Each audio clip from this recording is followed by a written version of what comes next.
हमारे समाज के महान क्रांतिकारी वीर बलिदानी भगवान धरती आबा क्रांति सूर्य भगवान बिरसा मुंडा को नमन, टंट्या भील को नमन। और यहाँ के शूरवीर योद्धा छोटी सरवन के इतनी विपदा आने के बाद, इतनी आपदा आने के बाद मैं जेल में था तो यही सोच रहा था कि लड़के कमजोर ना हो जाए, मेरे साथी कमजोर ना हो जाए।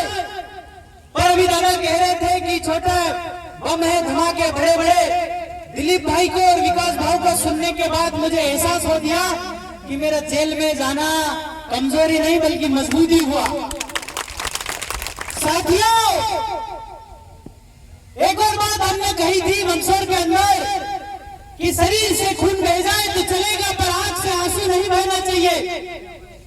तन से गरीब हो, शरीर से गरीब हो, तन पे कपड़ा न हो, पैर में चप्पल न हो तो चलेगा, पर विचारों से कमजोर नहीं होना चाहिए।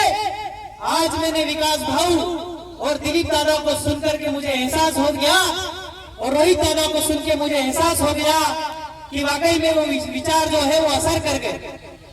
विचार जो है वो एक भ्रम है, विचार जो है एक राह हो सकती है, पर आम आदमी जाति आदिवासी परिवार के लोग, हमारे भाई, हमारे युवा सत्य और सत्यमेव जयते की राह पर काम करते हैं।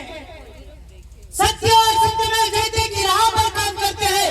हमारे कार्यक्रम के अंदर या हमारे विचार के अंदर असत्य और विचार करने लायक कुछ भी नहीं है। हमारे अंदर सिर्फ सत्य और सत्य है जो आपको मानना चाहिए और मानना होगा। बाहर से या रिफ्यूजी रिलीफ गारंटी जैसे बाहर से खेबरघाट गोरखघाट होता हुआ रात को 12 बजे अपनी घरवाली छोड़ के भयभीत हो गया, बाइला हो गए, सप्त सिंधु नदी के किनारे डेरा डाला। 8 एक 1970 को उन्होंने प्रतिज्ञा ली, इस देश में हम रहेंगे, खाएंगे, पिएंगे, जिस दिन वक्त आएगा धन दौलत माया में घेरवाड़ी भी छोड़ जाएंगे।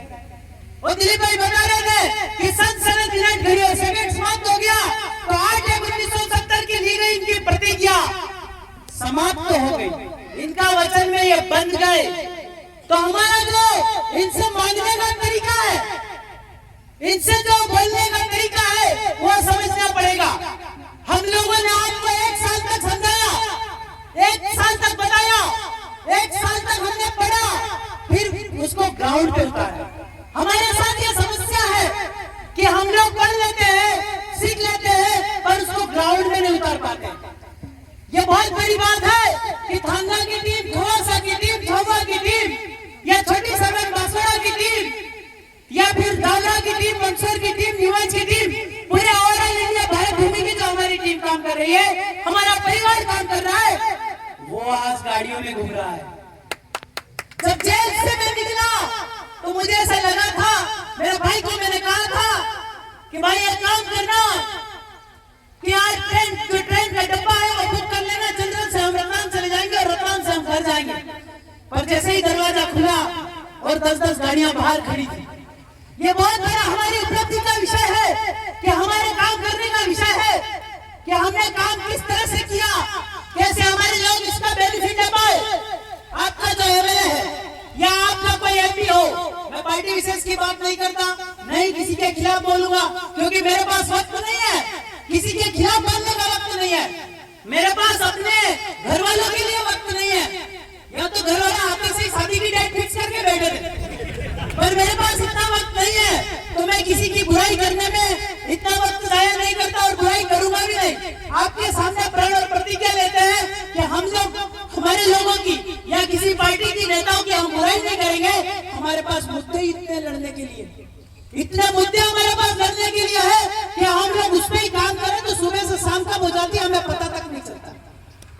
तो ये जो छोटी सरवन के धुरंधरों ने और जो थाना के धुरंधरों ने, खवासा के धुरंधरों ने जो काम किया है, मैं उसका बहुत शुक्रगुजार हूँ और आभार व्यक्त करता हूँ कि उन लोगों ने इतना बेनजीर काम करके दिखाया।